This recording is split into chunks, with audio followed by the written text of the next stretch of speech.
নমস্কাৰ আপুনি চাই আছে দুপৰৰ সংবাদ মই জয়ন্ত মাধৱ গোস্বামী আৰু আৰম্ভণিতে জনাইছো এটা ব্ৰেকিং নিউজ গুৱাহাটীত পুনৰ আৰক্ষীৰ এনকাউণ্টাৰ ৰনেশ দৈমাৰী নামৰ এটা দুৰ্ধৰ্ষ ডকাইতলৈ আৰক্ষীৰ গুলি মঙলবাৰে নলবাৰীত আৰক্ষীয়ে গ্ৰেপ্তাৰ কৰিছিল ৰনেশ দৈমাৰীক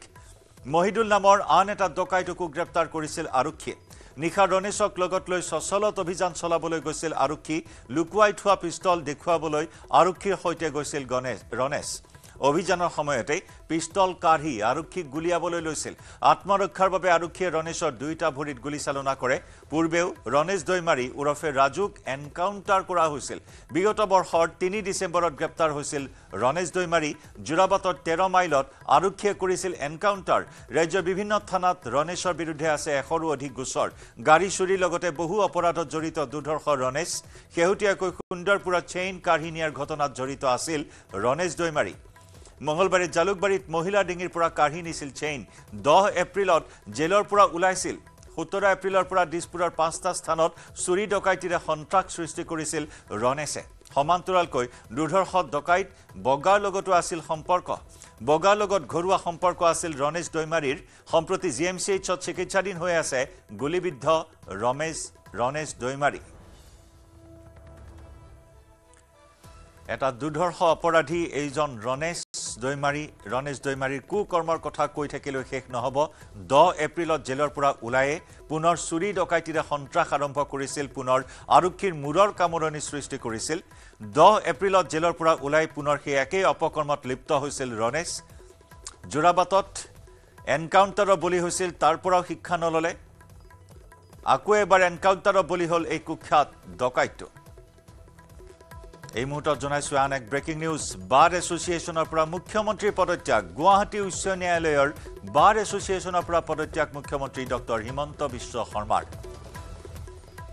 বাৰ এছ'চিয়েশ্যনৰ পৰা মুখ্যমন্ত্ৰীৰ পদত্যাগ যথেষ্ট তাৎপৰ্য বহন কৰিছে এই খবৰ এই মুহূৰ্তত জনাইছো গুৱাহাটী উচ্চ ন্যায়ালয়ৰ পৰা বাৰ এছ'চিয়েশ্যনৰ পৰা পদত্যাগৰ সিদ্ধান্ত মুখ্যমন্ত্ৰী ডক্টৰ হিমন্ত বিশ্ব শৰ্মাৰ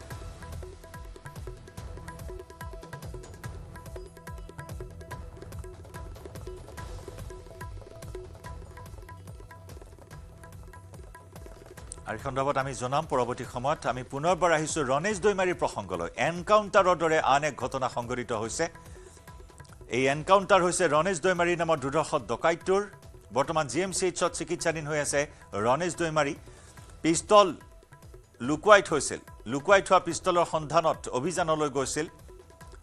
আৰক্ষীয়ে ৰনেশক লগত লৈ অভিযানত নামিছিল আৰু তেনে সময়তে আৰক্ষীক গুলিয়াবলৈ উদ্যত হোৱাত আৰক্ষী আত্মৰক্ষাৰ বাবে ৰনেশৰ দুইখন ভৰিতে গুলি চালনা কৰে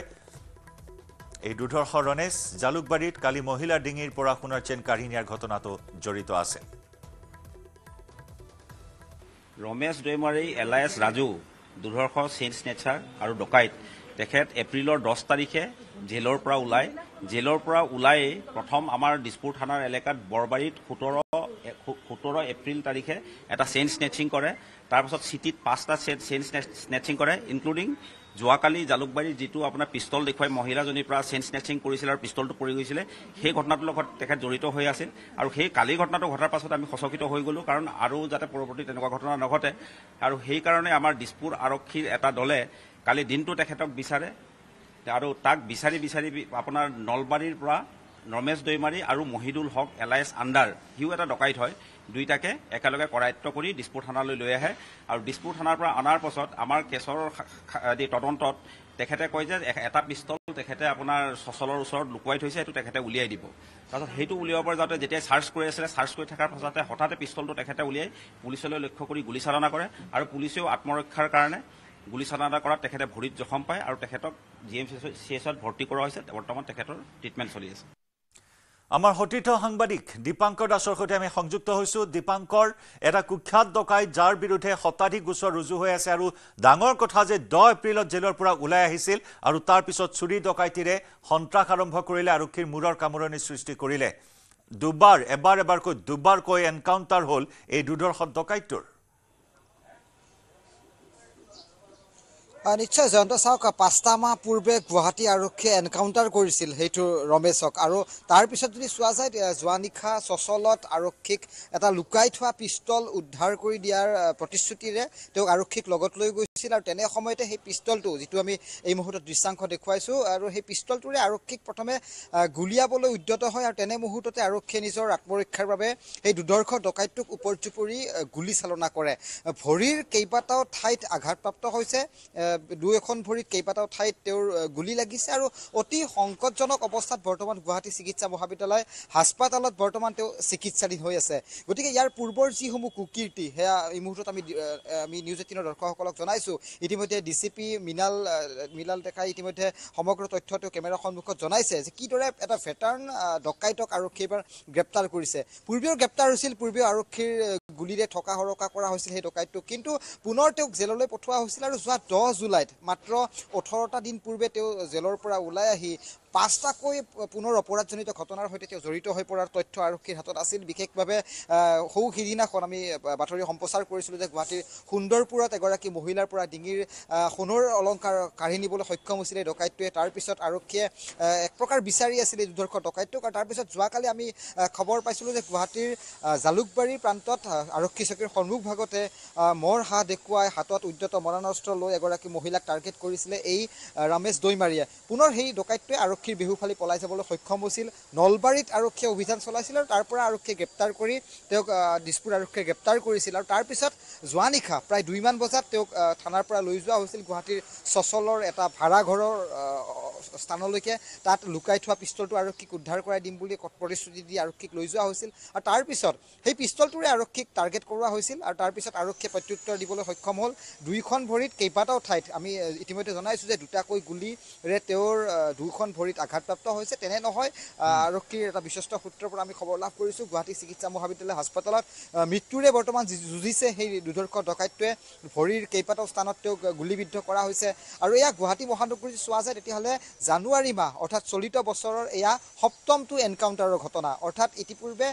প্ৰায় 7টা এনকাউণ্টাৰ বহুত হৈছে দীপাংকৰ যদি চোৱা হয় এই যে কুখ্যাত ডকাইত ৰণেশৰ পুনৰবাৰ এনকাউণ্টাৰ হ'ল প্ৰথমটো এনকাউণ্টাৰৰ পৰাও শিক্ষা নললে যি সময়ত কঠোৰ হৈছে অপৰাধীৰ বিৰুদ্ধে অসম আৰক্ষী মুখ্যমন্ত্ৰীগৰাকী কঠোৰ হৈছে এটা এনকাউণ্টাৰৰ পৰা কোনো ধৰণৰ শিক্ষা নললে যেন চুৰি ডকাইতিৰ বাবে জন্ম লৈছে এই কুখ্যাত ডকাইতটোৱে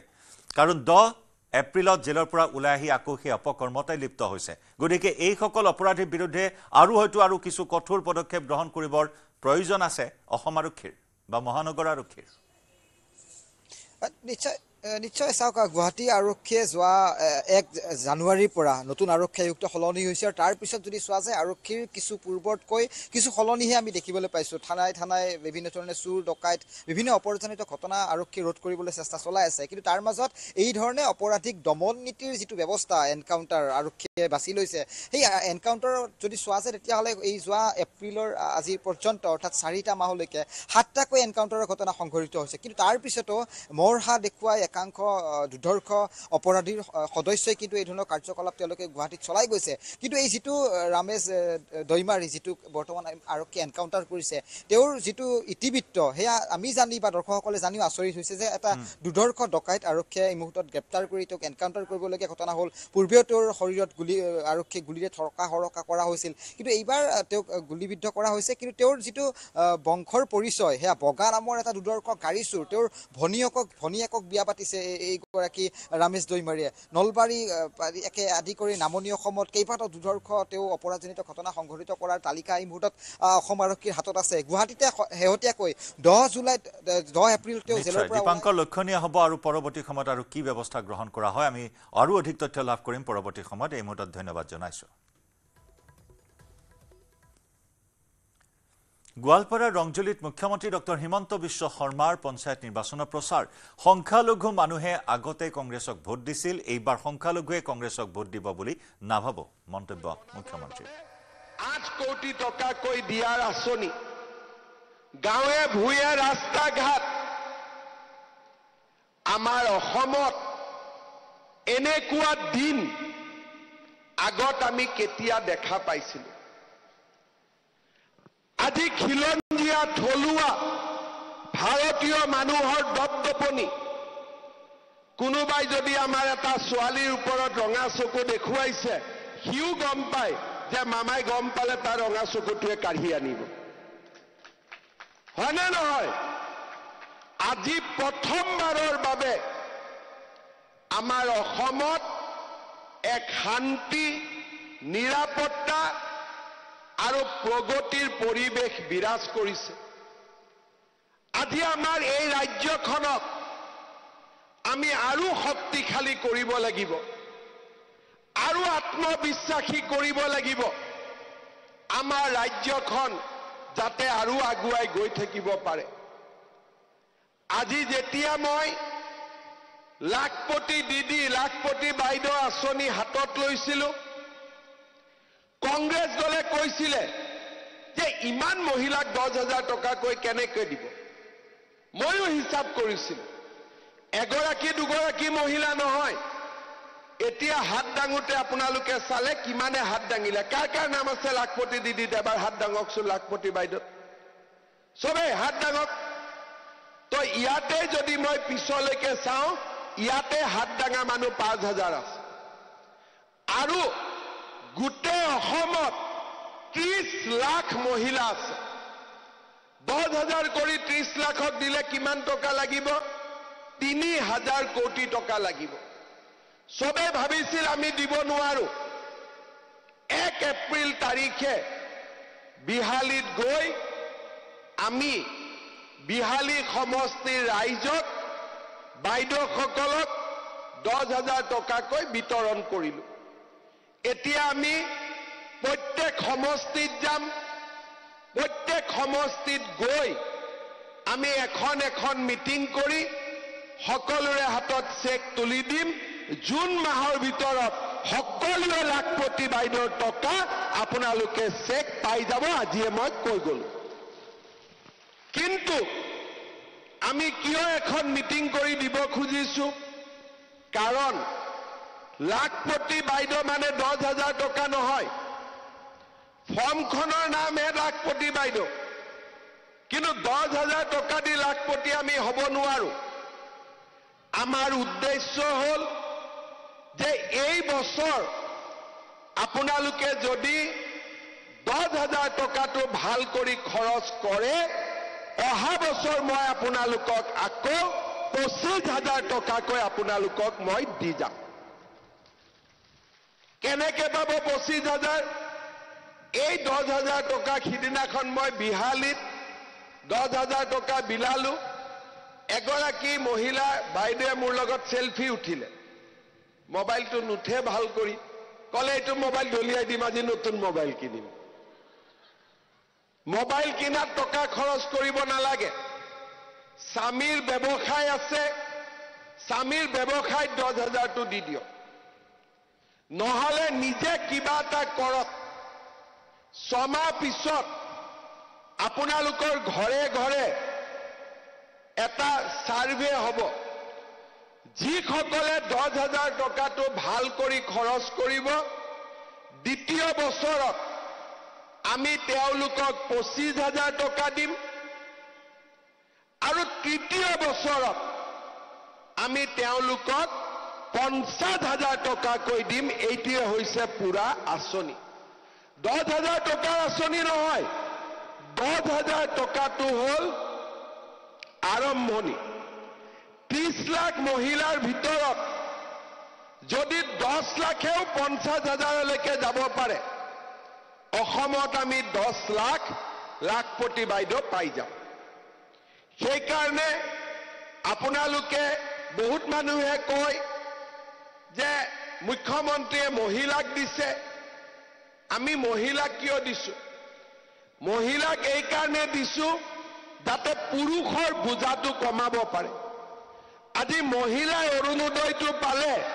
পুৰুষৰ বোজাটো ঘৰত কমে নে নাই সঁচা কথা কওক নিযুত মইনাৰ পইচাটো চৰকাৰে দিলে বাপেকৰ খৰচটো কমে নে নাই এই 10,000 টকাটো যেতিয়া ঘৰত আহিব স্বামী আৰু পত্নীয়ে লগ লাগি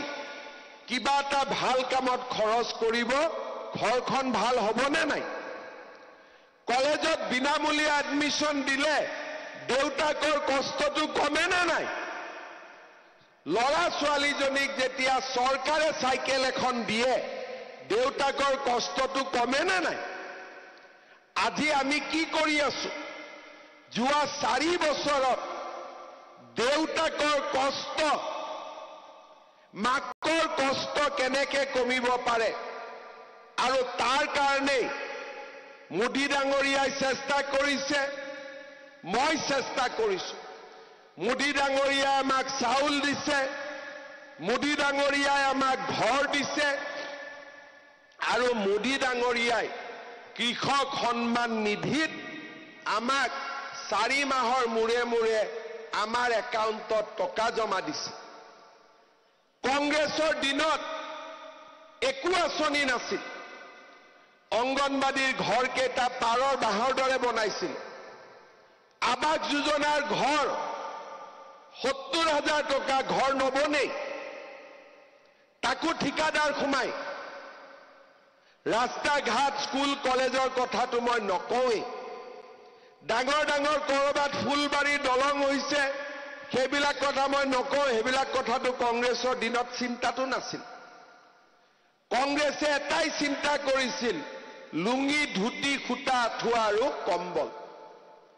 আজি আমি আমাৰ অসমখনক লুঙ্গি ধুতি খুটুৱা খুটা কম্বলৰ পৰা আগুৱাই লৈ আহিলো আমি আৰু আগুৱাই যাব লাগিব শিক্ষা দীক্ষা চৰকাৰী চাকৰি ব্যৱসায় লাখপতি বাইদেউ আমাৰ অসমখনক আমি ভাৰতৰ ভিতৰতে এখন সৰ্বশ্ৰেষ্ঠ ৰাজ্যত আমি পৰিণত কৰিব লাগিব আৰু মই বিশ্বাস কৰোঁ আমি সকলোৱে লগ হৈ এই কাম কৰিব পাৰিম আজি গোৱালপাৰা জিলাত আগতে বিজেপিৰ জিলা পৰিষদ নাছিল এইবাৰ 18টা সিটৰ 2টা সিট আমি বিনা প্ৰতিদ্বন্দ্বিতাৰে জিকিলো আৰু যদি 7টা সিট আমি জিকো আমাৰ জিলা পৰিষদ হ'ব যদি 8টা 9টা সিট জিকো জিলা পৰিষদখন শক্তিশালী হ'ব আৰু যদি ভালকৈ জিকো গোৱালপাৰা জিলাৰ ৰাইজ একত্ৰিত হ'ব শক্তিশালী হ'ব আৰু সেই কাৰণে মই সকলোকে অনুৰোধ কৰিম যে পঞ্চায়তৰ নিৰ্বাচনত সকলোৱে যেন পদুম ফুলৰ ছবিত ভোট দিয়ে আৰু য'ত পদুম নাই তাত যাতে হাতীৰ ছবিত ভোট দিয়ে হাতী মানে পদুম পদুম মানে হাতী বুজি পালেনে সবে হাতী মানে কি অলপ ডাঙৰ কৰি কওক ইলেকশ্যন সৰু কৰি থাকিলে নহব হাতী মানে কি পদুম মানে কি বাস মেম্বাৰত আমি টিকেট দিয়া নাই মেম্বাৰ সকল নিজে উঠিছে কিন্তু মই এটা অনুৰোধ কৰিম মেম্বাৰটো যাতে বিচাৰি বিচাৰে বিজেপিটোকহে ভোট দিয়ে কংগ্ৰেছটোক যাতে কোনেও ভোট নিদিয়ে ঠিক কৈছো না না মই 2 গৰাকী বিজেপি আছে বিজেপিক দিব 3 নম্বৰটো কংগ্ৰেছ আছে কংগ্ৰেছক নিদিব কংগ্ৰেছক কতো জিকিব নিদিব আৰু যিসকল বিজেপিৰ সদস্য ইলেকশ্যন উঠিছে মেম্বাৰত তেওঁলোক আমাৰ বিজেপিয়ে ইলেকশ্যনত মাত্ৰ আমি কেণ্ডিডেট দিয়া নাই গাঁও পঞ্চায়তত তেওঁলোক বিজেপি আছে বিজেপিয়ে হৈ থাকিব কিন্তু কংগ্ৰেছ বিলাকক ভোট নিদিব কংগ্ৰেছক ভোট দিয়া মানে লুঙ্গিত ভোট দিয়া কংগ্ৰেছক ভোট দিয়া মানে ধুতিত ভোট দিয়া গতিকে কংগ্ৰেছক ভোট নিদিব মেম্বাৰত বিজেপিক ভোট দিব কিন্তু তাত বিজেপিৰ চিন নাই কোনোবাই চশমাত উঠিছে কোনোবাই গাড়ীত উঠিছে কোনোবাই কিবা কিবি যিমান চিন আছে 250 চিন আছে কিন্তু চিনিটো পায়ে গাঁৱৰ মানুহে ই বিজেপি বুলি হয় না নাই চিনি পায় না নাই গতিকে বিজেপিৰ ভিতৰতে বিজেপিক ভোট দিব আৰু মেম্বাৰ যোন উঠিছে মই তেওঁলোকক কম যে বিজেপিৰ মেম্বাৰ আমি লাগিলে নিজৰ ভিতৰত কাজিয়া কৰিছো মানে কাজিয়াও বুলি নকয় ফুটবল খেলাৰ দৰে কম্পিটিশন প্ৰতিযোগিতা আমি লাগিলে নিজৰ ভিতৰত প্ৰতিযোগিতা কৰিছো, কিন্তু আঞ্চলিক পঞ্চায়ত আৰু জিলা পৰিষদত আমি সকলোৱে পদুম ফুলৰ ছবিত ভোট দিম। হবনে নাই? এতিয়া মই ইলেকশ্যনৰ পৰা বাহিৰত দুটা কথাৰে আপোনালোকক সামৰণি মাৰিম। আপোনালোকে সকলোৱে গম পায় যে পাকিস্তানৰ সন্ত্ৰাসবাদীয়ে আমাৰ কাশ্মীৰৰ পেহেলগামত নিৰ্দোষী লোকক নিশংসভাৱে হত্যা কৰিলে। প্ৰধানমন্ত্ৰী ডাঙৰীয়াই ঘোষণা কৰিছে, আমাক সকলোকে জানিবলৈ দিছে যে পৃথিৱীৰ যি কোণতে এই হত্যাকাৰীসকল লুকাই নাথাকক কিয়, তাতেই ভাৰতৰ সেনা বাহিনীয়ে গৈ পেলাই তেওঁলোকৰ বিচাৰ কৰিব লাগে নে নাই? আৰু আমি নাজানো, কিন্তু যদি ভাৰত আৰু পাকিস্তানৰ মাজত যুদ্ধ হয়, মোদী ডাঙৰীয়াই যদি ভাৰতৰ কাৰণে যুঁজ দিয়ে, আমি সকলো মোদী ডাঙৰীয়াৰ লগত থাকিম নে নাই? থাকিম নে নাই? আমি সকলো অসমীয়া, সকলো অসমবাসী আমি মোদী ডাঙৰীয়াক বিশ্বাস দিছো যে প্ৰতিগৰাকী অসমীয়া, প্ৰতিগৰাকী অসমবাসী নৰেন্দ্ৰ মোদীৰ লগত থিয় হৈ থাকিব, ভাৰতৰ সেনা বাহিনীৰ লগত থিয় হৈ থাকিব। শ্ৰদ্ধাৰ ৰাইজ, অহা এমাহ 15 দিন 2 মাহ ভাৰতৰ কাৰণে পৰীক্ষা হ'ব, আৰু আমি ভাৰত মাতৃক বিজয়ৰ তিলক পিন্ধাব লাগিব। পঞ্চায়তত বিজেপি, বিধানসভাত বিজেপি, কিন্তু যেতিয়া আমি যুদ্ধ হ'ব তাত আমি ভাৰতীয়, তাত আমি অসমবাসী, অসমীয়া সকলো আমি নৰেন্দ্ৰ মোদী ডাঙৰীয়াৰ লগত থিয় হৈ থাকিব লাগিব। আৰু আমি মোদী ডাঙৰীয়াক আৰু ভাৰতৰ সেনা বাহিনীক যাতে বিজয়ী হয় তাৰ বাবে আমি ভগৱানৰ ওচৰত প্ৰাৰ্থনা কৰিব লাগিব, আৰু নিজেও যি ধৰণে পাৰো প্ৰধানমন্ত্ৰী ডাঙৰীয়াক সহযোগিতাৰ কাৰণে আমি সাজু হৈ থাকিব লাগিব। আমি থাকিম নে নাই সকলো মোদী ডাঙৰীয়াৰ লগত? পিছফালে থাকিম নহয় সকলো? শেষত পুনৰ এবাৰ ৰাভা হাছং নিৰ্বাচনত আপোনালোকে ৰাভা যৌথ সংগ্ৰাম সমিতি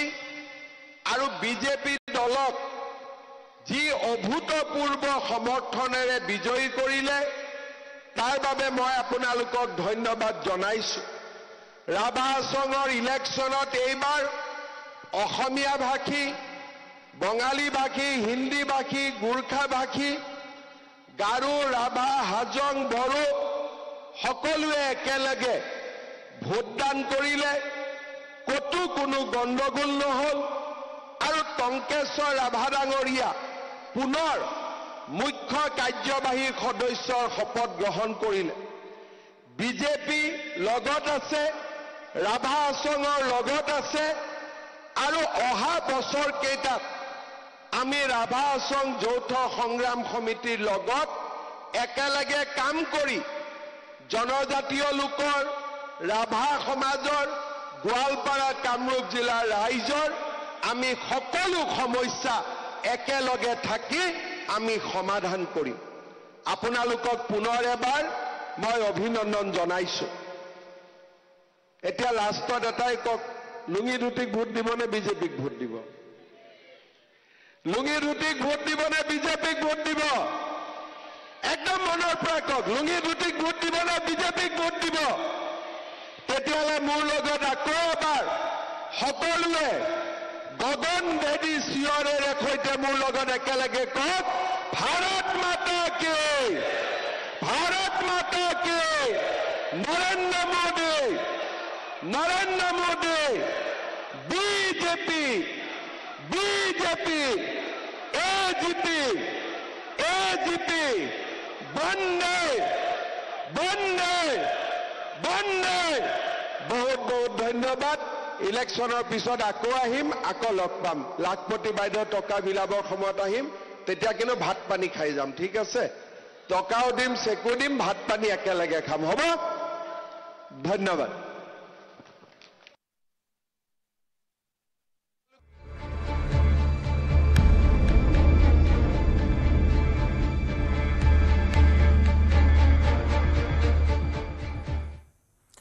উৎকণ্ঠাৰ অন্ত পেলাই ঘোষণা হ'ল উচ্চতৰ মাধ্যমিক চূড়ান্ত পৰীক্ষাৰ ফলাফল কলা শাখাত উত্তীৰ্ণৰ হাৰ হৈছে 81.03%, বিজ্ঞান শাখাত উত্তীৰ্ণৰ হাৰ হৈছে 84.88%, বাণিজ্য শাখাত উত্তীৰ্ণৰ হাৰ 82.18% আৰু বৃত্তিমূলক শাখাত উত্তীৰ্ণ হৈছে 68.55% পৰীক্ষাৰ্থী 94.21% উত্তীৰ্ণৰে কলা শাখাৰ শীৰ্ষত বাক্সা বিজ্ঞান শাখাত 100% উত্তীৰ্ণৰ হাৰেৰে শীৰ্ষত পশ্চিম কাৰ্বি আংলং বাণিজ্য শাখাত 100%ৰে শীৰ্ষত আছে দক্ষিণ হালমাৰা আৰু বৃত্তিমূলক শাখাত 100%ৰে শীৰ্ষত আছে বিশ্বনাথ লখিমপুৰ নলবাৰী আৰু শ্ৰীভূমি জিলা পৰীক্ষা অনুষ্ঠিত হোৱাৰ 44 দিনৰ ভিতৰত ঘোষণা কৰা হ'ল ফলাফল উচ্চতৰ মাধ্যমিক চূড়ান্ত পৰীক্ষাৰ ফলাফল ঘোষণাৰ পিছতে অধিকাংশ বিদ্যালয়ত দেখিবলৈ পোৱা হৈছে আনন্দ উৎসাহ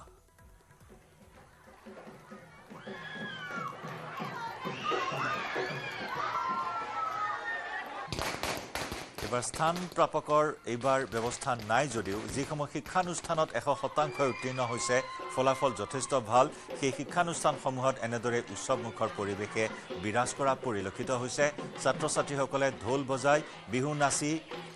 পতাকা ফুটাই আতচবাজিৰে আবতৰীয়া দীপাৱলী উদযাপন কৰিছে আৰু মন কৰিবলগীয়া যে বিগত বৰ্ষৰ তুলনাত এইবাৰ উত্তীৰ্ণৰ হাৰ হ্ৰাস পাইছে একাংশ শিক্ষানুষ্ঠানত শিক্ষাৰ্থীৰ হৰ্ষোল্লাস এয়া আনন্দ উৎসৱ পালন কৰিছে ছাত্ৰ ছাত্ৰীসকলে শিক্ষানুষ্ঠানখনৰ ফলাফলক লৈ উন্নত ফলাফল 100% উত্তীৰ্ণ হৈছে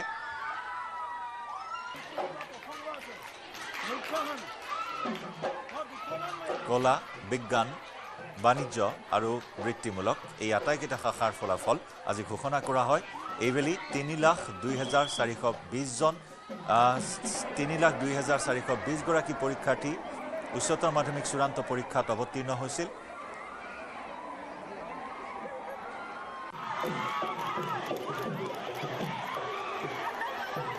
একাংশ শিক্ষানুষ্ঠানত তেনেদৰে হৰ্ষোল্লাস ছাত্ৰ ছাত্ৰীৰ বিজয় উৎসৱ আনন্দ উৎসৱ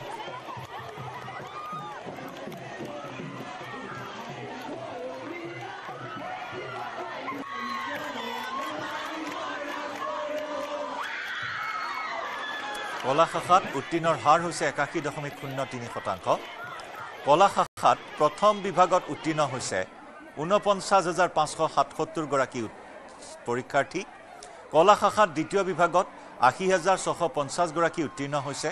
আৰু কলা শাখাত তৃতীয় বিভাগত 53,518 গৰাকী উত্তীৰ্ণ হৈছে ইফালে বিজ্ঞান শাখাত উত্তীৰ্ণৰ হাৰ হৈছে 84.88%, বিজ্ঞান শাখাত প্ৰথম বিভাগত 25,827 গৰাকী উত্তীৰ্ণ দ্বিতীয় বিভাগত উত্তীৰ্ণ হৈছে 19,286 গৰাকী বিজ্ঞান শাখাত তৃতীয় বিভাগত উত্তীৰ্ণ হৈছে 48,309 গৰাকী পৰীক্ষাৰ্থী ইফালে বাণিজ্য শাখাত উত্তীৰ্ণৰ হাৰ হৈছে 82.18%, বাণিজ্য শাখাত প্ৰথম বিভাগত উত্তীৰ্ণ হৈছে 6,519 গৰাকী বাণিজ্য শাখাত দ্বিতীয় বিভাগত 5,760 গৰাকী আৰু বাণিজ্য শাখাত তৃতীয় বিভাগত 2,305 গৰাকী উত্তীৰ্ণ হৈছে ইফালে বৃত্তিমূলক শাখাত উত্তীৰ্ণৰ হাৰ হৈছে 68.55%, বৃত্তিমূলক শাখাত প্ৰথম বিভাগত 60 গৰাকী উত্তীৰ্ণ হৈছে বৃত্তিমূলক শাখাত দ্বিতীয় বিভাগত 464 গৰাকী আৰু তৃতীয় বিভাগত বৃত্তিমূলক শাখাৰ তৃতীয় বিভাগত 300 গৰাকী উত্তীৰ্ণ হৈছে এপ্ৰিল মাহত প্ৰথমবাৰৰ বাবে ফলাফল ঘোষণা কৰা হৈছে এপ্ৰিল মাহৰ ইয়াৰ আগতে এপ্ৰিল মাহত কেতিয়াও ফলাফল ঘোষণা কৰা হোৱা নাই আৰু আমাৰ পৰীক্ষা অনুষ্ঠিত হোৱাৰ মাথো 44 দিনৰ ভিতৰতে আমি শেষ হোৱাৰ 44 দিনৰ ভিতৰতে আমি ফলাফল ঘোষণা কৰিব পাৰিলোঁ দ্বিতীয়তে আমাৰ কেণ্ডিডেটৰ সংখ্যা এইবাৰ বেছি আছিলে 3 লাখ ক্ৰছ কৰিছিল এইবাৰ কেণ্ডিডেটৰ সংখ্যা গতিকে এই দুটা কাৰণত এটা আমাৰ গুৰুত্বপূৰ্ণ পৰীক্ষা আছিল আৰু আপোনালোকে জানে যে অসম ৰাজ্যিক বিদ্যালয় শিক্ষা পৰিষদে দায়িত্ব লোৱাৰ পিছত প্ৰথমবাৰৰ কাৰণে এইবাৰ পৰীক্ষা অনুষ্ঠিত হ'ল গতিকে তাৰ কাৰণে গোটেই অসমৰ আমাৰ শ্ৰদ্ধাৰ শিক্ষক শিক্ষয়িত্ৰী চেণ্টাৰ ইনচাৰ্জ জোনেল অফিচাৰসকল এক্সামিনাৰ হেড এক্সামিনাৰ স্ক্ৰুটিনাইজাৰ যিমানবিলাকে এই গোটেই পিৰিয়ডটোত যিমানখিনি কষ্ট কৰিলে আৰু লগতে আমাৰ এই SF ডিভিজনটোৰ আটাইবিলাক বিষয়া কৰ্মচাৰী যিমানখিনি কষ্ট কৰিলে তাৰ কাৰণে এই সফলতাৰে আমি ফলাফল ঘোষণা কৰিব পাৰিলোঁ আৰু এইবাৰ মুঠ আমাৰ পৰীক্ষাৰ্থী আমাৰ এপ্লাই কৰিছিলে 3,06,925 গৰাকী আৰু তাৰে ভিতৰত আমাৰ পৰীক্ষাত অৱতীৰ্ণ হৈছিল 3,02,613 গৰাকী আৰু তাৰ ভিতৰত আমাৰ জানে মই ক'লো ইতিমধ্যে যে 4টা ষ্ট্ৰীম আছে গতিকে আটাইকেইটা ষ্ট্ৰীমত বেলেগ বেলেগ সংখ্যক পৰীক্ষাৰ্থী আছিল আৰু যদি আমি 5%টো চাওঁ তেনেহ'লে আমাৰ আৰ্টছত 81.03%, তাৰপিছত কমাৰ্চত 82.18%, ছায়েন্সত 84.89% আৰু ভকেশ্যনেল বুলি আমাৰ এটা ষ্ট্ৰীম আছে য'ত আমাৰ কেণ্ডিডেট যথেষ্ট কম থাকে মাত্ৰ 1241 গৰাকী কেণ্ডিডেট আছিলে তাত 68.55%. গতিকে এইখিনি হ'ল ফলাফল সৰ্বমুঠ 82% 5% মানে আমাৰ চাৰিটা শাখা লৈ পেলাই হৈছে কিন্তু ইয়াত আৰ্টছত আমাৰ 81.32, কমাৰ্চত 82.93, ছায়েন্সত 84.99 আৰু ভকেশ্যনেলত 68.84% পাছ হৈছে 44 দিনৰ ভিতৰত আসাম ষ্টেট স্কুল এডুকেশ্যন বোৰ্ডে তেওঁলোকে ফলাফল ঘোষণা কৰিছে এইটো তেওঁলোকৰ এটা সফলতা গতিকে মই বোৰ্ডক ইয়াৰ ফালৰ পৰা মই ধন্যবাদ জ্ঞাপন কৰিছোঁ আৰু এবাৰ মন কৰিবলগীয়া কথা হ'ল যে বিগত বৰ্ষৰ তুলনাত উচ্চতৰ মাধ্যমিক চূড়ান্ত পৰীক্ষাত এইবাৰ হ্ৰাস পাইছে উত্তীৰ্ণৰ হাৰ এইবাৰ কলা শাখাত উত্তীৰ্ণৰ হাৰ 81.3%, বিগত বৰ্ষত কলা শাখাত উত্তীৰ্ণৰ হাৰ আছিল 88.36%, এইবাৰ বিজ্ঞান শাখাত উত্তীৰ্ণৰ হাৰ 84.88%, বিগত বৰ্ষত আছিল উত্তীৰ্ণৰ হাৰ 89.88%, এইবাৰ বাণিজ্য শাখাত উত্তীৰ্ণৰ হাৰ 82.18% আৰু বিগত বৰ্ষত বাণিজ্য শাখাত উত্তীৰ্ণৰ হাৰ আছিল 87.66%, অৰ্থাৎ তিনিওটা শাখাতে উত্তীৰ্ণৰ হাৰ এইবাৰ হ্ৰাস পাইছে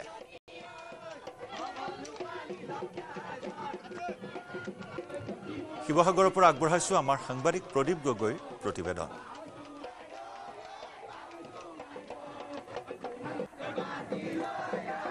বিজ্ঞান শাখাত অসমৰ ভিতৰত উত্তীৰ্ণ হাৰৰ ক্ষেত্ৰত শিৱসাগৰ জিলা দ্বিতীয় স্থান লাভ কৰিছে আৰু সামগ্ৰিকভাৱে চৰকাৰী আৰু বেচৰকাৰী প্ৰায়বিলাক বিদ্যালয়তে উত্তীৰ্ণ হাৰ যথেষ্ট ভাল আৰু যাৰ বাবে বৰ্তমান এই পৰিৱেশ দেখা গৈছে আনন্দ উৎসাহ মই দেখুৱাইছো শিৱসাগৰৰ এখন হৈছে এয়া শিৱসাগৰৰ মাজমজিয়াত থকা এখন কনিষ্ঠ মহাবিদ্যালয় শিৱসাগৰ জুনিয়ৰ কলেজ এই শিক্ষানুষ্ঠানখনতো উত্তীৰ্ণ হাৰ যথেষ্ট ভাল যাৰ বাবে মই দেখুৱাইছো ইয়াত পৰীক্ষাৰ্থীসকলৰ তথা আন কনিষ্ঠ ছাত্ৰ ছাত্ৰীসকলৰ মাজতো দেখা গৈছে আনন্দ উৎসাহ এয়া মই দেখুৱাইছো এক উৎসৱমুখৰ পৰিৱেশে বিৰাজ কৰিছে ফলাফল লাভৰ পিছতে মই সামগ্ৰিক ফলাফলৰ বিষয়ে ইয়াত জানিব বিচাৰিম বাইদেউ ফলাফল কেনেকুৱা আমাৰ এবাৰ সুন্দৰ ফলাফল হৈছে আমাৰ হৈছে আপোনাৰ গোটেইখিনি লগ লগাই আমাৰ 615টা ষ্টুডেণ্ট দিছিলে কমাৰ্চ আৰু আৰ্টছত 100% ৰিজাল্ট হৈছে আৰু খালি ছায়েন্সত এগৰাকীয়ে বেয়া কৰিলে আৰু কেইজন মানে 4জনে আপোনালোকে পৰীক্ষা নিদিলে কিবা গা অসুখ বা বেলেগ বেলেগ অজুহাতত তাৰপিছত আমাৰ হৈছে কি কয় ছায়েন্সত হৈছে আমাৰ 91% পাইছে হায়েষ্ট মাৰ্কছ এজন তেওঁৰ নাম হৈছে শ্ৰেয়া চেতিয়া আৰু দুজনে পাইছে আৰু বৰছ বৰ্ষা আৰু আৰ্টছত হৈছে 94% পাইছে তনুশ্ৰী ঠাকুৰীয়া আৰু কমাৰ্চত পাইছে 93.6 আৰু যদি আমাৰ এটা এডুকেশ্যনেল চিষ্টেমত যদি আমাৰ হেৰি থাকিলে আমাৰ পজিশ্যনটো থাকিলে তেতিয়াহ'লে আমাৰ আগৰ দৰে আমাৰ আৰ্টছৰ তনুশ্ৰী ঠাকুৰীয়া আৰু কমাৰ্চৰ পালক বাহেঁতে পজিশ্যন পালেহেঁতেন বুলি ভাবিছোঁ তাৰপিছত আছে 3জন ষ্টুডেণ্টে আমাৰ জিঅ'লজি ভূবিজ্ঞান ছাবজেক্টত 100 ভিতৰত 100 পাবলৈ সক্ষম হৈছে তেওঁলোক হৈছে বাস্তৱ বৰা দীক্ষিত ৰাজ মেধি আৰু স্বয়ং সাহা এই সকলোবোৰ আমাৰ যি সুফল ভাল ফল পোৱাৰ কাৰণে আমাৰ শিক্ষকসকলে বহুত কষ্টৰ ফলত আমি পাইছোঁ আমাৰ কলেজ এতিয়া আপোনাৰ 1 আগষ্টত হৈছে আমাৰ 25 বছৰ ভৰিত দিব আমি প্ৰথমৰ পৰা আমি সুফল দেখা আছে ল'ৰা-ছোৱালীলৈকে গতিকে আমি সকলো বহুত হেপী এইখন শিক্ষানুষ্ঠানৰ 3গৰাকীয়ে জিঅ'লজিত 100 ভিতৰত 100 নম্বৰ লাভ কৰিবলৈ সক্ষম আছে তথা অসমৰ ভিতৰতে তেওঁলোকে ভাল নম্বৰ লাভ কৰিছে বাস্তৱ বৰা দীক্ষিত ৰাজ মেধি আৰু শ্যাম সাহা এই 3গৰাকী আৰু যাৰ বাবে এই শিক্ষানুষ্ঠানখনত দেখা গৈছে আনন্দ উৎসাহ মই দেখুৱাইছো যদিও এবাৰ শীৰ্ষস্থান ৰখা নাই কিন্তু ফলাফল ভাল হোৱাৰ বাবে এনেধৰণে আনন্দ উৎসাহ প্ৰকাশ কৰিছে মই দেখুৱাইছো কি ক'বা আজি তোমালোকৰ দাদাহঁতে বাইদেউহঁতে ভাল ৰিজাল্ট কৰিছে বহুত ভাল লাগিছে আমি বহুত হেপী আজি ইমান ভাল কৰিছে চবে ধন্যবাদ দেখিছে ছাত্ৰসকলে ইয়াত ঢোল বজাই কাষত ঢোল লৈ নামে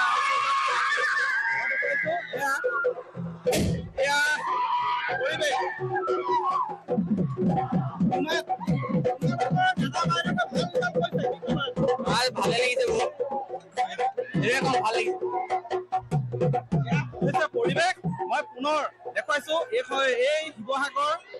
যি জুনিয়ৰ কলেজ এই জুনিয়ৰ কলেজৰ পৰিৱেশ শিৱসাগৰ জিলাত আচলতে পৰীক্ষাৰ ফলাফল এইবাৰো ভাল হৈছে যাৰ বাবে এনেধৰণে আনন্দ উৎসাহ প্ৰকাশ কৰিছে অনাগত সময়ত লক্ষণীয় হ'ব বাণিজ্য শাখাত কিছু নিম্নগামী হৈছিলে ফলাফল সেই বিষয়টো কি ধৰণে আগলৈ আগুৱাই নিব সেয়া অনাগত সময়ত লক্ষণীয় হ'ব একেদৰে ডিব্ৰুগড়তো ফলাফল আশানুৰূপ ফলাফল শিক্ষানুষ্ঠানসমূহত আনন্দ দেখিবলৈ পোৱা হৈছে ছাত্ৰ ছাত্ৰীসকলৰ হৰ্ষোল্লাস পৰিলক্ষিত হৈছে ডিব্ৰুগড়ৰ শিক্ষানুষ্ঠানত মনটো বৰ ভাল লাগিছে দেই মই যিমানখিনি কষ্ট কৰিছিলো তাৰ সফলতা পালো বৰ ভাল লাগিছে মনটো তুমি দৈনিক কিমান ঘণ্টাকৈ কিতাপ পঢ়িছা বা কেনেদৰে কিতাপ অধ্যয়ন কৰিছিলা মোৰ এনেকুৱা ফিক্স ৰুটিন নাই কিন্তু মিনিমাম 6 আৱাৰ্ছলৈকেতো যাওঁ 6 আৱাৰ্ছ হয় টিউচন লৈছিলা নেকি ঘৰুৱা শিক্ষকৰ সহায় লৈছিলা নেকি হয় ইংলিছ মোৰ পাপাই পঢ়াইছিলে মোক ইংলিছ আৰু মই টিউচনো কৰিছিলো আৰু মায়ে মোক আগতে হেল্প কৰি দিছিলে মই তেওঁলোককো থেংক ইউ জনাম বহুত আমি আজি অতি সুখী আৰু ৰিজাল্টটো পাই পেলাই আৰু এইটো আমি এক্সপেক্ট কৰিছিলো আমাৰ ষ্টুডেণ্টছে বহুত কষ্ট কৰে আৰু আমিও আমাৰ 100% ডেডিকেশ্যন দিওঁ সেইকাৰণে ইট ৱাজ এক্সপেক্টেড কি ক'ব বাইদেউ খুব ভাল লাগিছে মানে নথৈ আনন্দিত ক'বলৈ কোনো ভাষা নাই মুঠতে আমাৰ ফূৰ্তি কোনো গুমান নাই আজি বহুত ভাল লাগিছে মানে আমি এক্সপেক্ট কৰিয়ে আছিলো যে আমাৰ ষ্টুডেণ্টছখিনিয়ে যথেষ্ট কষ্ট কৰিছে ভাল ৰিজাল্ট আনিব গতিকে এইটো আমাৰ অকল ষ্টুডেণ্টৰে নহয় মানে আমাৰ গোটেই সল্টব্ৰুক একাডেমীৰ কাৰণে এটা মানে সফলতা আৰু সাৰ্থক হ'ল বুলি আমি ভাবিছো শতাব্দী গগৈ কিমান নম্বৰ পাইছা কি বিষয় মই আৰ্টছৰ হয় আৰু মই 92.6% পাইছো আৰু মোৰ সাইকোলজিত 99 পাইছো বিশেষ সফলতাৰ আঁৰত কাক ধন্যবাদ জনাব বিচাৰিব কাৰ আঁৰত কোন আছে মেমসকল আছে তাৰপিছত মাহঁতেও আছে বাও আছে মোৰ সেই আৰু সিহঁতক চবকে আৰু থেংক ইউ বুলি ক'ম আৰু মই 93.6% পাইছো 93.6 হোল পাৰ্চেণ্টেজ পাইছো তাৰপিছত ইকনমিক্সৰ মই হায়েষ্ট পাইছো 98 বাকি হিষ্ট্ৰীত মই পাইছো 93 তাৰপিছত পলিটিকেল সায়েন্স 95 অলটি আৰু ইংলিছত মই পাইছো 91 আৰু সাইকোলজি 91 এইবাৰ উত্তীৰ্ণৰ হাৰ কিছু হ্ৰাস পাইছে এই সন্দৰ্ভত প্ৰতিক্ৰিয়া প্ৰকাশ কৰিছে অসম ৰাজ্যিক বিদ্যালয় শিক্ষা পৰিষদৰ তৰফৰ পৰা যেহেতু আৰ্হি প্ৰশ্নকাকতৰ আৰ্হি এবাৰ কিছু সলনি হৈছে তাৰ প্ৰভাৱ নে আন কিবা সেইসমূহ পৰ্যালোচনা কৰা হ'ব বুলি উল্লেখ কৰিছে মানে যোৱা বৰ্ষত লগত যদি আমি তুলনা কৰোঁ সামান্য কমিছে কিন্তু মোটামুটি এটা ওচৰা ওচৰিকে আছে আৰু এই প্ৰত্যেক বৰ্ষত এইটো সলনি হৈ থাকে আমি PDF যেটো ৰিজাল্টছৰ PDF আমি পাব্লিছ কৰিছো তাত দেখিব আমি যোৱা 10 বছৰৰ ৰিজাল্ট তাত দিয়া আছে দেখিব যে গ্ৰাফডাল সদায় অলপ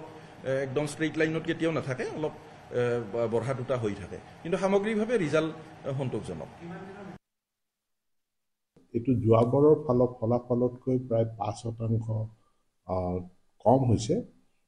কিন্তু হলেও সামগ্ৰিকভাৱে এই ফলাফলটোক লৈ মই সন্তুষ্ট ৰাজ্যৰ ভিতৰত সৰ্বোচ্চ নম্বৰেৰে উজলিল মঙলদৈ ব্ৰিলিয়াণ্ট একাডেমীৰ 3 গৰাকী ছাত্ৰী সত্ৰীয়া নৃত্য বিষয়ত মেঘালী শৰ্মা হীৰামণি ডেকা আৰু মনোবিজ্ঞানত তনুশ্ৰী ডেকাই লাভ কৰিলে ৰাজ্যৰ ভিতৰতে সৰ্বোচ্চ নম্বৰ সত্ৰীয়া নৃত্য বিষয়ত মেঘালী শৰ্মা হীৰামণি ডেকাই লাভ কৰে ৯৮% নম্বৰ মনোবিজ্ঞান বিষয়ত ৰাজ্যৰ ভিতৰতে সৰ্বোচ্চ ৯৯% নম্বৰ লাভ কৰে তনুশ্ৰী ডেকাই মঙলদৈৰ ব্ৰিলিয়াণ্ট একাডেমীৰ পৰা উচ্চতৰ মাধ্যমিকৰ চূড়ান্ত পৰীক্ষাত উত্তীৰ্ণ হৈছে ৯৮% পৰীক্ষাৰ্থী বিদ্যালয়খনৰ সফলতাত উৎফুল্লিত হৈ পৰিছে শিক্ষাৰ্থী শিক্ষাগুৰুৰ লগতে অভিভাৱকসকল আগবঢ়াইছো আমাৰ সাংবাদিক নৱজ্যোতি মহন্তৰ প্ৰতিবেদন অনিশ্চয় ঘোষণা কৰা হ'ল উচ্চতৰ মাধ্যমিকৰ চূড়ান্ত পৰীক্ষাৰ ফলাফল আৰু ইয়াৰ পিছত দেখিবলৈ পোৱা গৈছে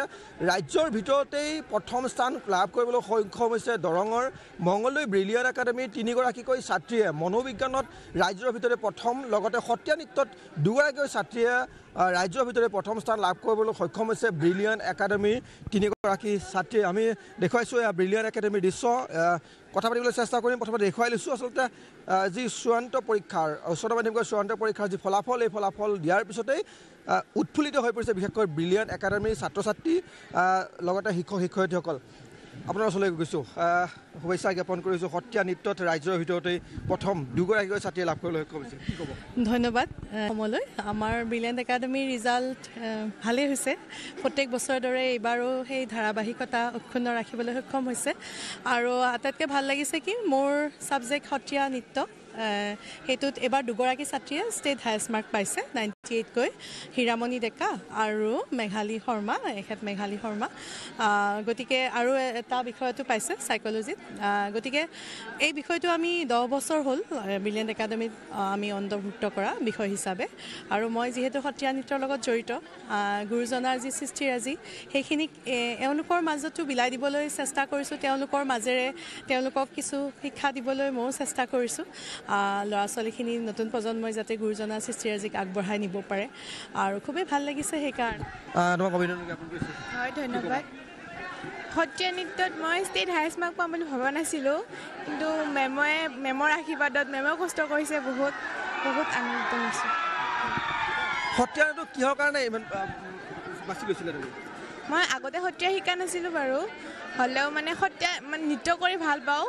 ইয়াতে ব্ৰিলিয়াণ্ট একাডেমীটো সত্ৰীয়া বিষয়টো আছিলে সত্ৰীয়া বিষয়টো লৈছিলোঁ তোমাৰ ওচৰলৈ আহিছোঁ মনোবিজ্ঞানত ৰাজ্যৰ ভিতৰতে প্ৰথম স্থান লাভ কৰিবলৈ সক্ষম হৈছে কেনেকুৱা অনুভৱ বহুত ভাল লাগিছে আশা কৰি আছিলোঁ মেমে বহুত আশা কৰি আছিলে কি ধৰণে পঢ়া শুনা কৰিছিলা বা কি বিষয়বিলাক কি ধৰণে আগবাঢ়িলে এই ধৰণে ষ্টেট হায়েষ্ট পাব পাৰে বুলি ভাবা তুমি বুকখন থৰলি পঢ়িব লাগিব কিতাপখন গোটেইখিনি লগতে মেমে দিয়া নোটছ গোটেইখিনি ভালকৈ পঢ়িব লাগিব আৰু কষ্ট কৰিব লাগিব অভিনন্দন জ্ঞাপন কৰিছোঁ তোমাক এগৰাকী শিক্ষয়িত্ৰী হিচাপে কি ক'ব ৰিজাল্টটো মই আশা কৰা মতে পাইছোঁ বুলি ক'ব পাৰিম যিহেতুকে ব্ৰিলিয়াণ্ট একাডেমীৰ ৰিজাল্ট আমি প্ৰত্যেক বছৰে ভালেই পাই থাকোঁ আশা কৰা মতে পাই থাকোঁ আৰু এইবাৰ যিহেতুকে মনোবিজ্ঞান বিষয়টোত ষ্টেট হায়েষ্ট পোৱা বুলি গম পাইছোঁ মোৰ খুবেই বেছি ভাল লাগিছে কাৰণ এইও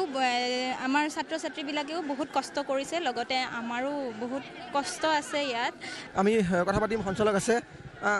আপোনাৰ ব্ৰিলিয়াণ্ট একাডেমী দেখিছোঁ প্ৰতি বছৰে বিভিন্ন বিষয়ত ৰাজ্যৰ ভিতৰতে প্ৰথম স্থান লাভ কৰিবলৈ সক্ষম হয় এইবাৰ সত্ৰীয়া নৃত্য যি গুৰুজনাৰ সৃষ্টি এই গুৰুজনাৰ সৃষ্টিৰ যি বিষয়টোক দেখিবলৈ পোৱা গৈছে ৰাজ্যৰ ভিতৰত প্ৰথম স্থান হয় সত্ৰীয়া নৃত্যত এইবাৰ আমাৰ ছেকেণ্ড টাইম হ'ল ইয়াৰ আগতেও পাইছিলে আমাৰ বিহুটো পাইছে ষ্টেট হায়েষ্ট মাৰ্ক এইবাৰ সাইকোলজিটো আহিলে আমাৰ ৰিজাল্ট আমাৰ ক্ৰমাগতভাৱে প্ৰত্যেক বছৰে ভাল হৈ আছে আমাৰ ষ্টেনো কৰিছে ইয়াৰ পৰা 14জনে ষ্টেণ্ড কৰিছে আমাৰ বিদ্যালয়ৰ পৰা এতিয়ালৈকে গতিকে আমি অত্যন্ত সুখী যথেষ্ট দেখুৱাইছোঁ ফটকা ফুটাই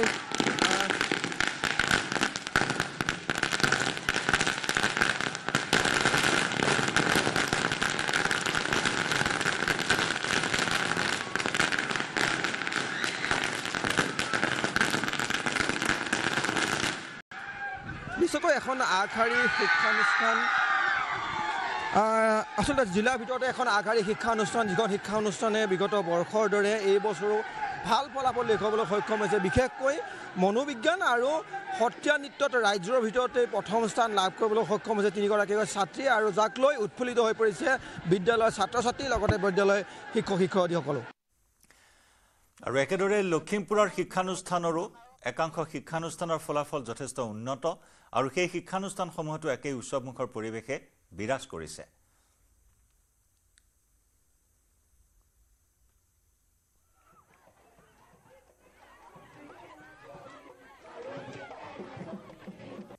লখিমপুৰ জিলাত বিভিন্ন কোণত বিভিন্ন ছাত্ৰ ছাত্ৰীয়ে ভাল ভাল ফলাফল দেখুৱাইছে কিন্তু অমৃত তাৰ ব্যতিক্ৰম কিয় ব্যতিক্ৰম চাই থাকক আমাৰ প্ৰতিবেদন কেনেকুৱা ধৰণৰ তোমাৰ অসুবিধা আছিলে হয় মই জন্মৰে পৰা চকুৰ অসুবিধাত ভুগি আছিলোঁ চকুৰ প্ৰব্লেমত মই সৰুৰ পৰা ভুগি আছিলোঁ আৰু চকুৰ প্ৰব্লেম হোৱাৰ বাবে মই পঢ়া শুনাৰ পৰা আদি কৰি বিভিন্ন ক্ষেত্ৰত মই অসুবিধাৰ সন্মুখীন হৈছিলোঁ তাৰ পাছত মই 18 বছৰ দিন মই চকুৰ সমস্যাতে ভুগিয়ে থাকিলোঁ তাৰ কোনো সমাধান বিচাৰি নাপালোঁ কিন্তু যোৱা বছৰ মানে 2024 চনৰ অক্টোবৰ মাহত মাননীয় বিধায়ক মহোদয় লখিমপুৰ জিলা সমষ্টিৰ মানৱ ডেকা ডাঙৰীয়াই মোক এযোৰ বিশেষ চশমা যিযোৰ মই এতিয়া পৰিধান কৰি আছোঁ সেই চশমাযোৰ মোক প্ৰদান কৰিলে আৰু তাৰ পিছৰ পৰা মই যিখিনি পঢ়াৰ এটা মাধ্যম মই পাবলৈ সক্ষম হলো আৰু পঢ়াৰ এটা সুচল মাধ্যম পোৱাৰ লগতে মই এনেধৰণে পঢ়ি এতিয়া বৰ্তমান 79% লৈ উত্তীৰ্ণ হ'বলৈ সক্ষম হৈছো চশমাযোৰ একেৰাহে পিন্ধি থাকিব লাগিব নেকি যদি হাতত লৈ দেখুৱাব পৰা অৱস্থাত আছে না চশমাযোৰ বিশেষত্ব মোৰ সহযোগীক মই অনুৰোধ জনাম যদি সম্ভৱ হয় চশমাযোৰ ওচৰৰ পৰা দেখুৱাওক যে এযোৰ একেবাৰে প্ৰয়োজনীয় চশমা এই চশমাযোৰ আমি এইটো কাৰণে দেখুৱাইছো এই চশমাযোৰে অমৃতৰ জীৱনৰ গতি সলাই দিলে অমৃতে জন্মৰে পৰা চকুৰ অসুবিধাত ভুগি আছিলে আৰু এনেকুৱা এযোৰ চশমাৰ অভাৱত অমৃতে ইয়াৰ আগতে যথেষ্ট অসুবিধাৰ সন্মুখীন হৈ আছিলে কিন্তু লখিমপুৰৰ বিধায়ক মানৱদৰ্দী বিধায়ক মানৱ ডেকাই এই চশমাযোৰ অমৃতক উপহাৰ হিচাপে দিছিলে নে হয় হয় হয় সম্পূৰ্ণ উপহাৰ হিচাপে তেওঁ মোক এই চশমাযোৰ প্ৰদান কৰিছিলে আৰু উপহাৰ হিচাপে এই বিশেষ উপহাৰটো লাভ কৰাৰ পিছত অমৃতৰ গতি সলনি হ'ল এতিয়া কোন শাখা কলা নে বিজ্ঞান তোমাৰ মই কলা শাখাৰ ছাত্ৰ আছিলো কলা শাখা এতিয়া কি মানে সকলো এটা কমন প্ৰশ্ন এটা সাধাৰণ প্ৰশ্ন ভৱিষ্যতৰ পৰিকল্পনা কি ভৱিষ্যতৰ পৰিকল্পনা আচলতে মনত ভাবি থৈছো যদিও এতিয়াও কেনেধৰণে আগবাঢ়িম এতিয়া যেহেতু গ্ৰেজুৱেচন লেভেল পাম তাৰ পিছতহে আচলতে চূড়ান্তভাৱে বা থিৰাংকৈ ক'ব পৰা যাব যে মই এইটো লাইনতে পঢ়িবা এনেকুৱাকে যাম কিন্তু ভৱিষ্যতে হয় হয় গ্ৰেজুৱেচন তাৰ পাছত হয়তো মই ভবা মতে শৈক্ষিক বিভাগত মোৰ যাবলৈ খুব ইচ্ছা শৈক্ষিক বিভাগতে মই কিবা এটা নিয়োজিত হ'ব বিচাৰিছো নিজকে আমি পুনে অমৃতৰ এবাৰ বাহিৰ মাজলৈ যাম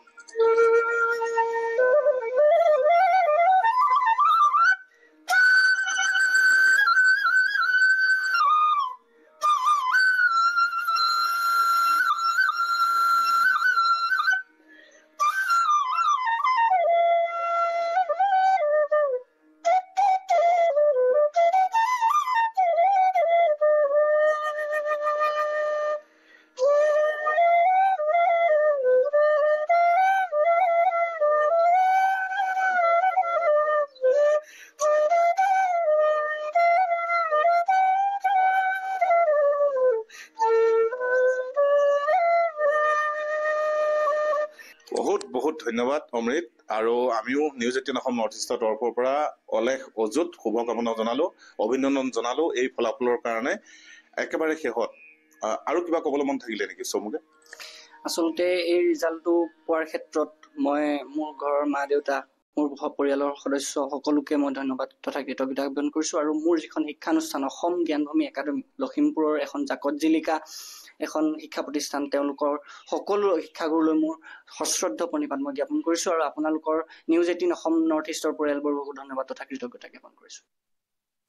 আৰু অমৃত প্ৰীতমক আমিও অভিনন্দন জ্ঞাপন কৰিছো নিউজ 18 অসম নৰ্থ ইষ্টৰ তৰফৰ পৰা আৰু এনেদৰেই শাৰীৰিক প্ৰতিবন্ধকতাক নেওচি আজি বিভিন্নজনৰ সন্মুখত এক আদৰ্শ হিচাপে থিয় দিলে এই ফলাফলৰ জৰিয়তে উচ্চতৰ মাধ্যমিক চূড়ান্ত পৰীক্ষাত এনেদৰে উজলিল লখিমপুৰৰ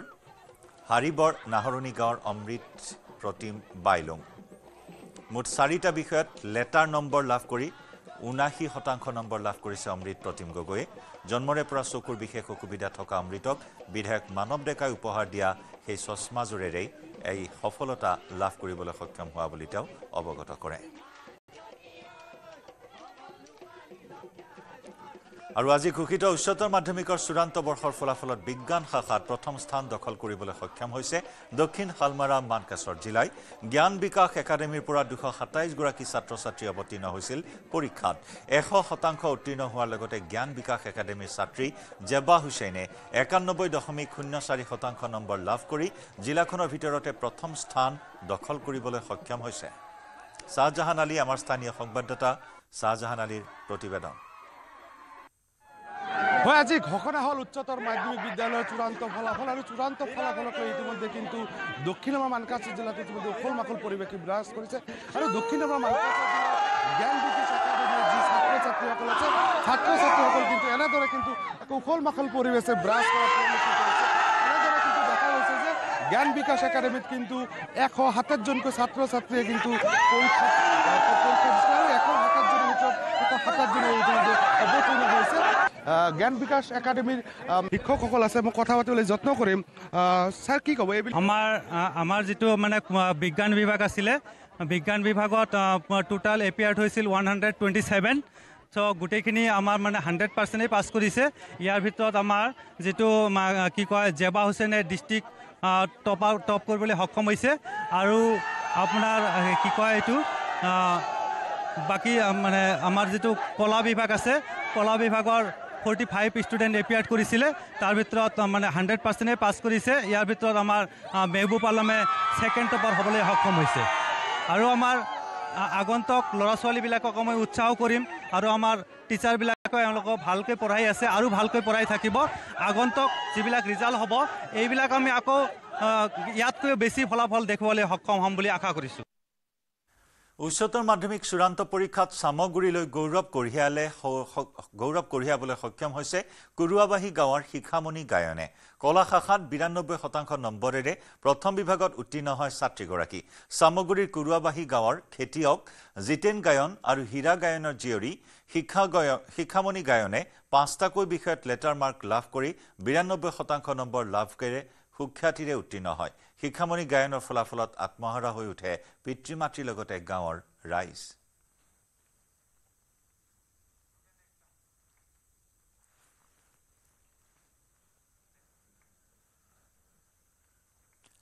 আজি বিয়লি সামৰণি পৰিব প্ৰথম পৰ্যায়ৰ পঞ্চায়তৰ নিৰ্বাচনী প্ৰচাৰ অভিযানৰ অন্ত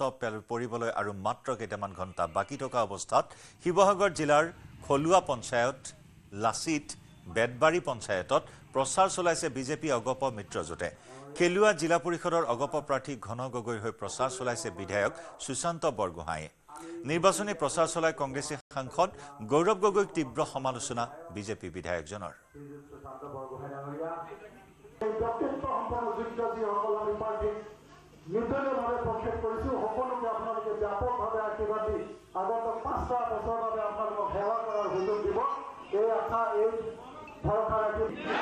BJP जिंदाबाद BJP जिंदाबाद ACP जिंदाबाद ACP जिंदाबाद घन गगৈ जिंदाबाद घन गगৈ जिंदाबाद सुशांत बरगोहाঁই जिंदाबाद যে পঞ্চায়তৰ ৱাৰ্ডত সবলভাৱে নেতৃত্ব দিবৰ কাৰণে যিসকল ব্যক্তিৰ নেতৃত্ব দিব পৰা ন্যায় পৰণতা শক্তিশালী ভূমিকা পালন কৰিব পৰা ব্যক্তিত্ব সম্পন্ন ব্যক্তি হ'ব লাগে 18 সভাপতিসকলক মঞ্চত আসন গ্ৰহণ কৰিবৰ বাবে অনুৰোধ জনাইছোঁ আৰু লগতে আমাৰ পাঁচোটা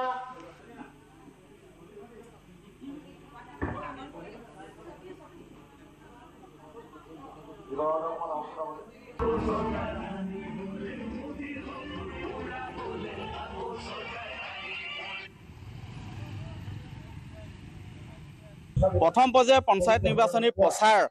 সামৰণি পৰিবলৈ মাজত মাত্ৰ কেইটামান ঘণ্টা বাকী থকা অৱস্থাত শিৱসাগৰ জিলাত প্ৰান্তে প্ৰান্তে ব্যাপক নিৰ্বাচনী প্ৰচাৰ চলোৱা পৰিলক্ষিত হৈছে ৰেলী উলিয়াইছে আৰু মই বৰ্তমান উপস্থিত আছো খেলুৱা জিলা পৰিষদত এইবাৰ অগপ বিজেপি মিত্ৰজোঁটৰ প্ৰাৰ্থী ঘন গগৈক ইয়াত টিকট প্ৰদান কৰিছে আৰু ঘন গগৈ হৈ আৰু ইয়াত বিজেপিৰ সমৰ্থিত ৱাৰ্ড সদস্যসকলৰ যিবিলাক প্ৰাৰ্থী আছে সেই তেওঁলোকৰ হৈ নিৰ্বাচনী প্ৰচাৰ চলাইছে খুদ ডিমৌ সমষ্টিৰ বিধায়ক সুশান্ত বৰগোহাঁইৰ নেতৃত্বত আৰু বৰ্তমান মোৰ কাষত আছে মাত্ৰ কেইটামান ঘণ্টা বাকী আছে নিৰ্বাচনী প্ৰচাৰ অন্ত কৰিবলৈ কিমান আশা কৰিছে আমি যথেষ্ট সংখ্যক ৰাইজৰ সহযোগিতা পাইছো ৰাইজৰ সঁহাৰি পাইছো আৰু বিৰোধী দলৰ এতিয়ালৈকে ইমান ডাঙৰ নিৰ্বাচনী সভাবিলাক দেখা নাই আৰু তেওঁলোকে ছচিয়েল মিডিয়াৰ যোগেদি এতিয়া নিৰ্বাচনী সভাবিলাক অনুষ্ঠিত কৰা দেখিছো আৰু এই সময়তে আমি দেখিছো যে ৰাইজৰ সঁহাৰি চৰকাৰখনৰ প্ৰতি থকা আস্থা আৰু বিশ্বাস ৰাইজৰ সঁহাৰি আমি কৰা কামৰ তেওঁলোকে দিয়া আমাক স্বীকৃতি আৰু আগলৈ যাতে আমি কামবিলাক কৰি যাব পাৰো ৰাইজৰ সেৱা কৰি যাব পাৰোঁ তাৰ বাবে এখন শক্তিশালী পঞ্চায়ত আমি গঠন কৰা নিশ্চিত আৰু আমি আশা কৰিছোঁ ভৱিষ্যতে ৰাইজৰ সঁহাৰিৰ যোগেদি অঞ্চলত যিবিলাক উন্নয়নমূলক কাম কাজ আছে সেই উন্নয়নমূলক কাম কাজবিলাক যাতে আগুৱাই লৈ যাব পাৰোঁ। ইয়াৰ সৈতে সময় হ'ল গাঁও চহৰ জিলাৰ খবৰৰ পৰা বিদায় লোৱাৰ। নমস্কাৰ।